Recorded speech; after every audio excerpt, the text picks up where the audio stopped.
Voy a comenzar con una historia. Dicen que un obispo tuvo que bendecir una iglesia dedicada a la Virgen María. Qué pena que era toda ella de ladrillo rojo, lo que llamamos caravista. Cuando llegó al sitio donde se celebra la misa, donde está el altar, vio que había ladrillo, dice, esto no puede ser así.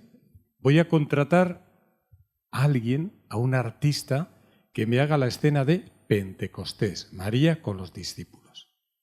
Contrató un pintor bautizado, cristiano, alejadísimo de la iglesia, aceptó por dinero y lo primero que hizo aquel pintor fue salir a la calle a buscar una cara de una chica que le sirviera como la Virgen y la encontró.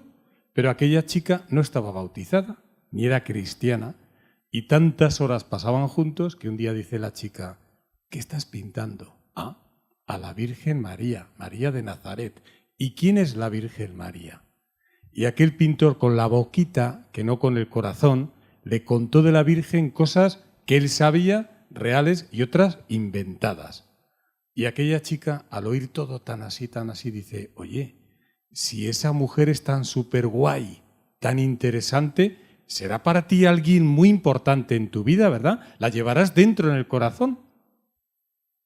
El pintor ante aquellas palabras cierra los ojos y empieza a llorar porque se dio cuenta de la diferencia que hay de hablar de la Virgen solo con la boquita y tener el corazón vacío. Y dice la historia que aquellas lágrimas fueron lágrimas de conversión. Y a partir de ese momento, a María la tuvo no solamente en el corazón, sino aquí, en las tripas, que es donde tenemos lo mejor, lo más auténtico, lo que nos hace sufrir y gozar. Yo quisiera que las pocas palabras que les voy a decir fueran de la Virgen desde el corazón y desde las tripas. Comienzo diciendo que hablar de la Virgen no es fácil. A la gente sencilla sí, pero cuando sales de hablar a la gente sencilla no es fácil. ¿Por qué? Por ejemplo, los protestantes dicen que la Virgen María es la suma de todas las herejías católicas y el impedimento mayor para unirnos de forma ecuménica. Los ortodoxos dirán, sí, habláis bastante bien de la Virgen, pero no aceptamos lo de la Inmaculada. ¿Por qué Inmaculada? Entonces la Virgen no es libre. Pasamos fuera de nuestros ambientes y en la cultura se dice por parte de las feministas, lo peor del catolicismo es la Virgen. Proyecta lo peor de lo que tiene que ser una mujer. Fuera de la sociedad, fuera de la realidad, una mujer que no es verdaderamente mujer. Y ante todo esto, nosotros, escuchando con mucha pena y mirando a la Virgen, decimos, no te preocupes, María, porque cuando nosotros te contemplamos, no es con los ojos de la carne ni de la cultura, sino con los ojos profundos de Dios, del Espíritu, porque tú no eres un invento humano, tú eres un invento de Dios y solamente desde el misterio de Dios entendemos quién eres. Por lo tanto, hoy al hablar de la Virgen no podemos hablar solo ni principalmente de emotividades, de corazonadas, de cosas bonitas, hay que fundamentarlo. Yo les invito a recordar así lo más importante que los católicos tenemos con seriedad de la Virgen. Y empezamos por los evangelios. Mira qué bonito. San Mateo, cuando escribe de la Virgen, escribe lo que San José y la familia de San José le han dicho. Qué bonito. ¿Y cómo se puede resumir lo de San Mateo? La Virgen es el milagro de Dios. Tenemos que estar abiertos a las sorpresas de Dios. Tenemos que saber aceptar y acoger a las personas que providencialmente Dios nos pone en el camino, como San José. Viene San Lucas, el autor preferido de la Virgen María, el que revela al propio evangelista a la Virgen los secretos, y nos viene a decir San Lucas, ¿quién es la Virgen? La que cumple las dos primeras bienaventuranzas. Dejarse amar por Dios y dejar a Dios ser Dios. ¿Cuál es el primer mandamiento para un cristiano? ¿Amar a Dios sobre todas las cosas? No, eso es para un judío. Lo nuestro es dejarnos amar por Dios. Deja que Dios entre en tu vida, sé pobre de espíritu, te cambie radicalmente y a partir de ahí dejarás a Dios ser Dios, que es lo segundo que descubrimos en San Lucas. Y fijaros qué actualidad tiene esto. Estamos echando a Dios de todos los sitios, de nuestras personas, de la política, del cine, de los medios de comunicación, de la literatura, de la familia. Dejar a Dios ser Dios. Y para dejar a Dios ser Dios, dejarse amar por Dios. Viene San Juan y la Virgen María aparece al comienzo del Evangelio y al final, en las bodas de Caná y en el Calvario. ¿Por qué? Porque según el evangelista San Juan, la Virgen es la madre de la Iglesia. Está justamente en los momentos en que la Iglesia va a ser significativa. El milagro de las bodas de Caná, que prefigura el vino nuevo de la nueva alianza. Y al final en el Calvario cuando dice, mujer, ahí tienes a tu hijo, hijo, ahí tienes a tu madre. Qué bonito. San Marcos, 2 pasajes de la Virgen muy significativos. Te están esperando tu madre y tus hermanos. ¿Quién es mi madre y mis hermanos? Aquel que hace la voluntad de Dios, la escucha, la palabra y la cumple. San Juan Pablo II dice a propósito de este pasaje, la Virgen, además de madre, fue peregrina de la fe. Tuvo que madurar a raíz de lo que iba viendo en la vida de su hijo. Y segundo pasaje, ¿no es este el hijo de María? ¿Con qué autoridad habla? No dicen, no es hijo de José, ni hijo de José y María.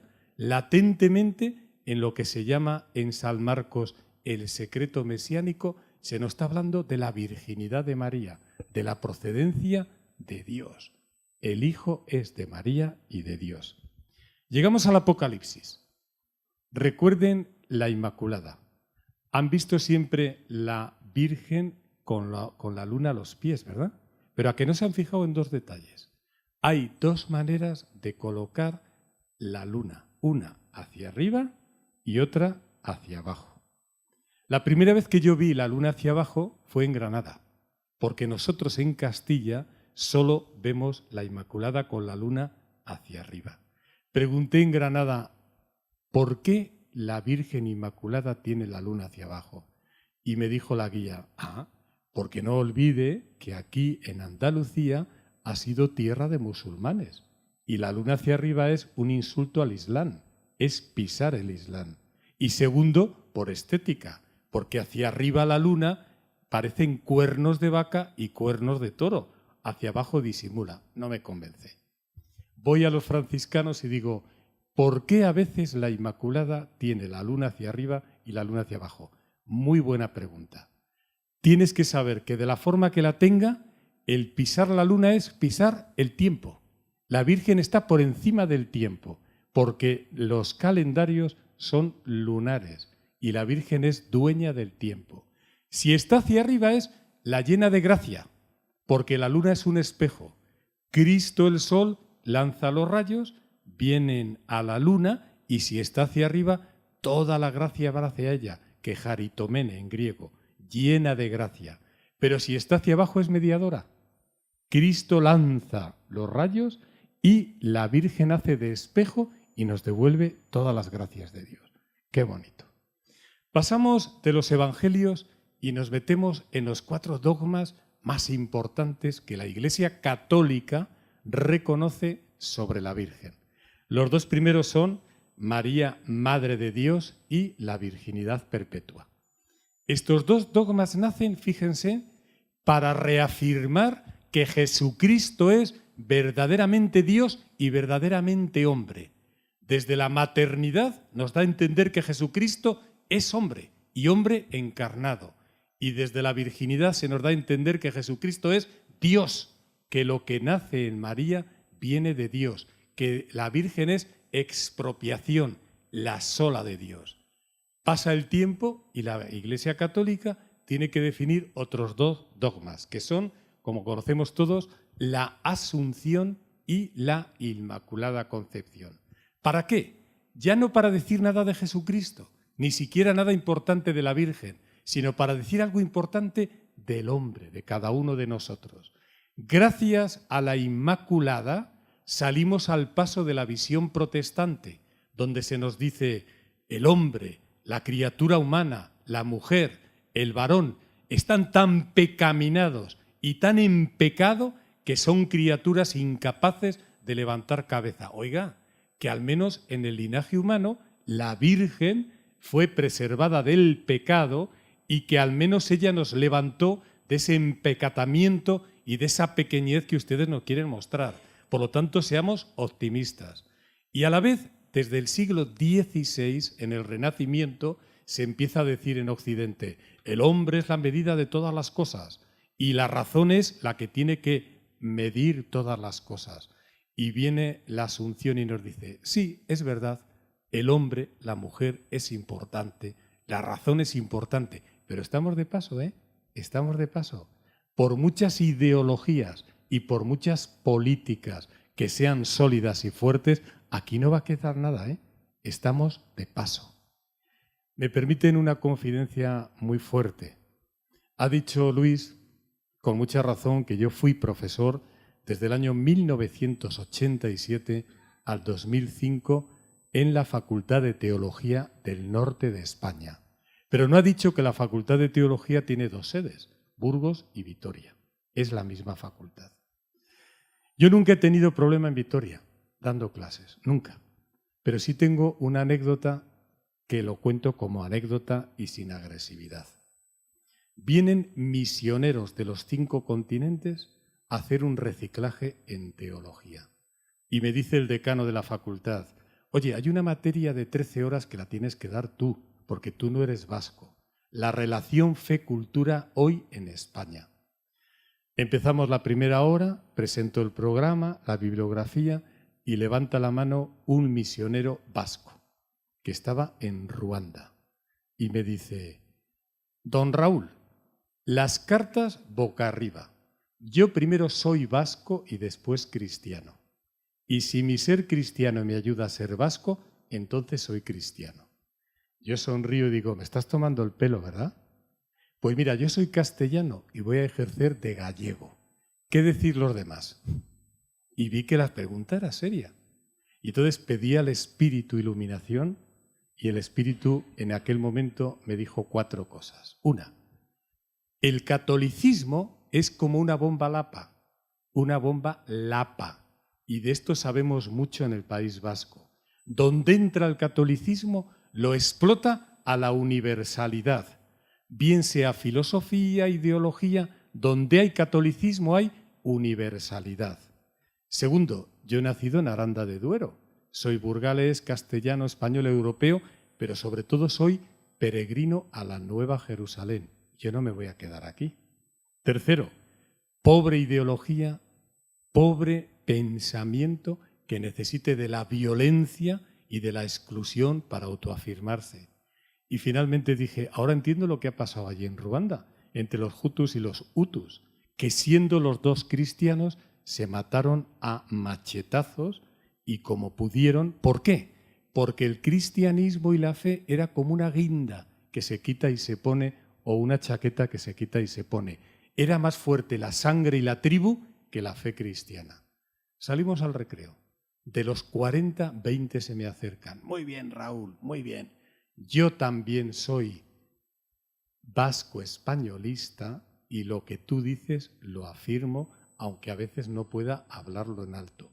Y vinieron los otros 20 y me dijeron, muy mal, nosotros somos vasco euskaldunes y lo que ha dicho el compañero es verdad. Acabaron las 13 horas y las posturas siguieron como antes.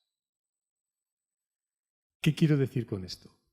Mirando a la Virgen María, sus 4 dogmas, se equilibra perfectamente la figura de Cristo y la figura humana.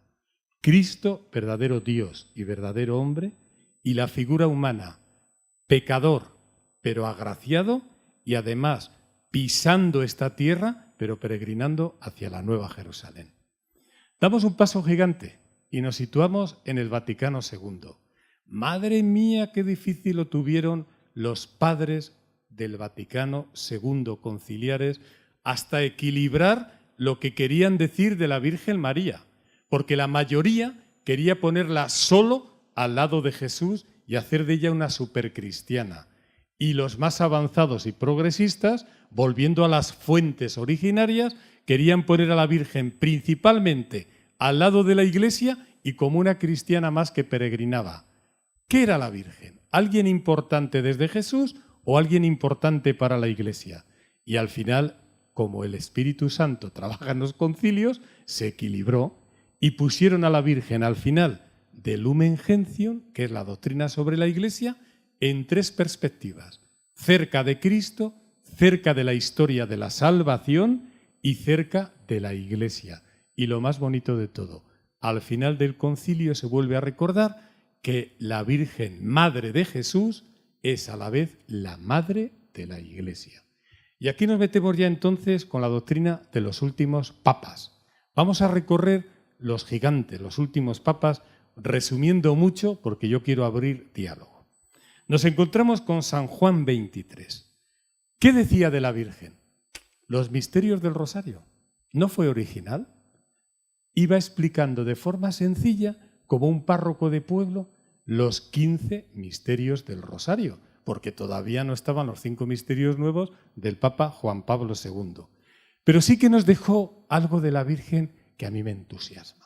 Llegó a decir en una predicación, que no está escrito, sino lo han recogido fuentes orales. Llegó a decir: cada uno de nosotros tenemos que ser como la Virgen. Atención, Jesús en el corazón, la cabeza en la eternidad, las manos, una en la Eucaristía y la otra en los más necesitados, y los pies pisando tierra, pero sobre la tierra, sin enfangarnos y sin ser prisioneros de lo material. Repito, el corazón en Jesús, la cabeza en la eternidad, las manos en la Eucaristía y en los pobres, porque lo mismo que toca la Eucaristía toca a los pobres. Él hablaba a sacerdotes, entonces no se podía coger la comunión en la mano.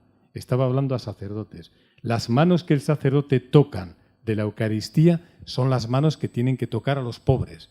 Y finalmente los pies pisando tierra, pero pasando por encima de tierra. Viene el beato Pablo VI y redescubre lo que he dicho antes: Mater Ecclesiae, Madre de la Iglesia. Yo tuve la gran suerte de estar en el lugar donde también Pablo VI estudió, la Academia Pontificia de Roma.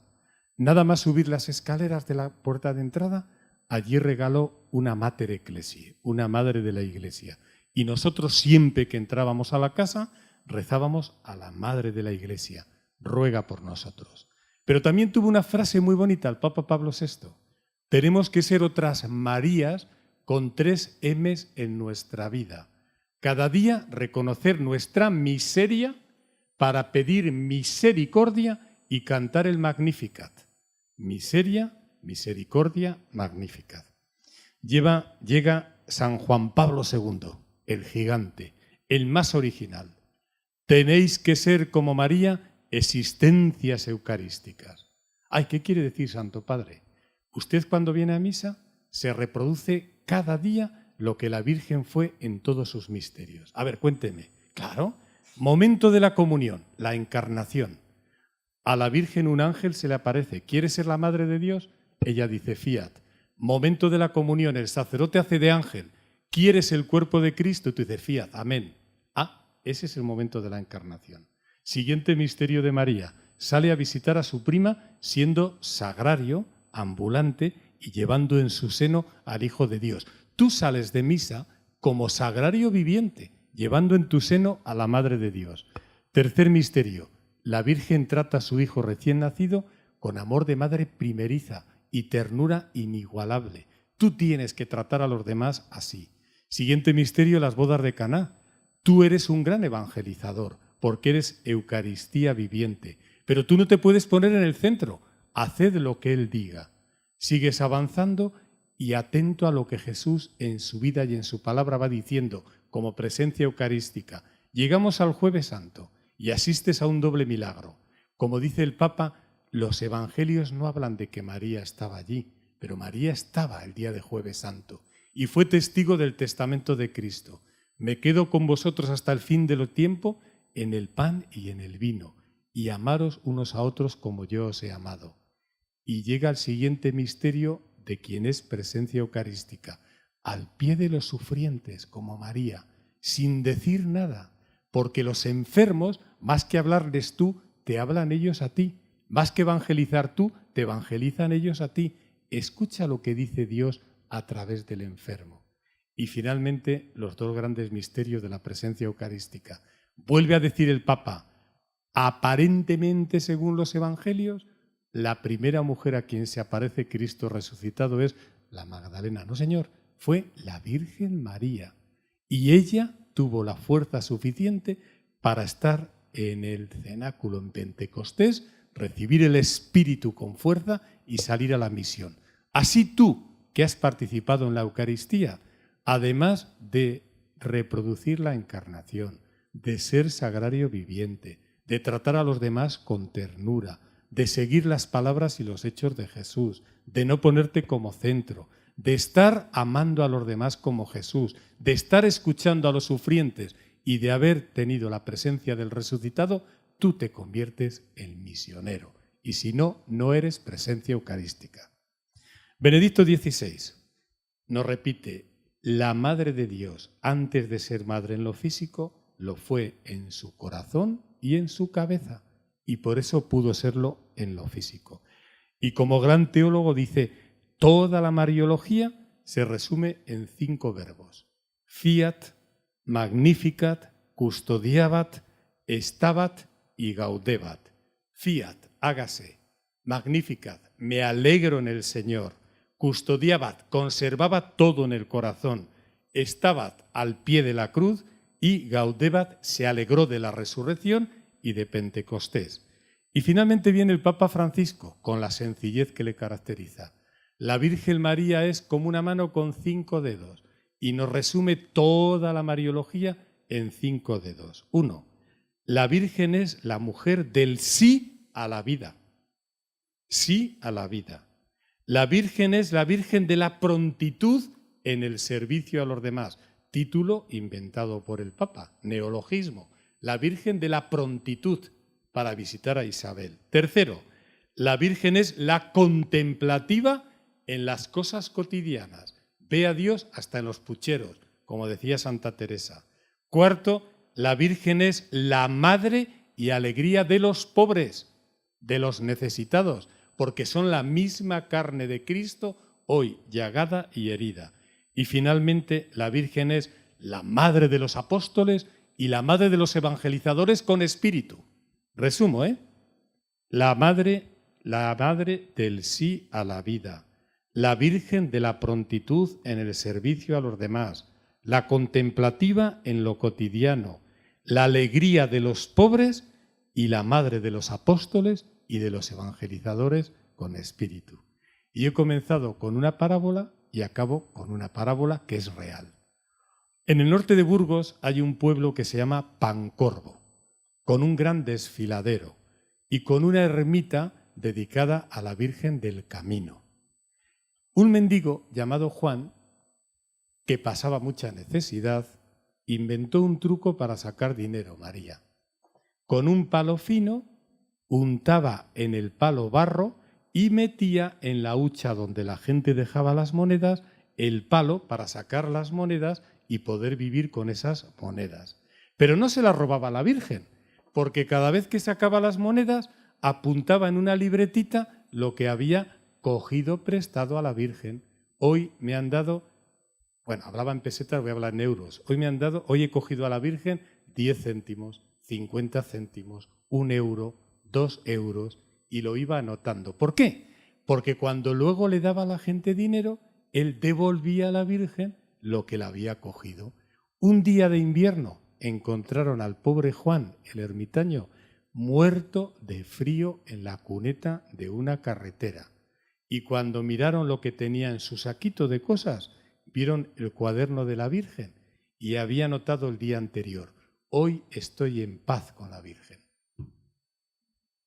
Y entonces acabo de esta manera. He dicho, de la Virgen solo se puede hablar con el corazón y con las tripas. Pero la siguiente pregunta es, ¿de verdad, de verdad, de verdad, si yo estuviera con la Virgen hoy, me puede decir que estoy en paz con ella? ¿Y por qué digo esto? Y ya va para los mayores. Y acabo, de verdad. Hace un mes tuve la gran suerte de dar ejercicios espirituales a 53 sacerdotes en Santiago de Compostela. La última noche veo que la luz de la capilla está encendida a las 2:15 de la mañana. Y digo, vaya por Dios, qué descuidados somos, pues sí que están los tiempos para gastar luz, la luz dada. Me puse el albornoz y en pijama y zapatillas bajé a la capilla a apagar la luz. Mi sorpresa fue que allí estaba un sacerdote, el más mayor de la tanda, 86 años. Y digo, ¿le pasa algo? Dice, mire, don Raúl, estoy preguntando a Jesús, si está contento con mi vida y con mi ministerio. A mí se me emborronaron los ojos y le dije, yo no sé si Jesús le ha dicho algo o no le ha dicho nada, pero yo le digo que está muy contento con usted y que siga así. Pues esto es lo que yo quiero trasladar hoy a este auditorio tan selecto y tan lleno, Luis, porque aquí está la comunión de los santos y está María con nosotros también, ¿eh? Yo digo, ¿estamos al día con la Virgen? ¿Está contenta la Virgen con nosotros? ¿Está contenta con todo lo que hacemos? Pues entonces, bendita sea Dios y gloria al Padre y al Hijo y al Espíritu Santo.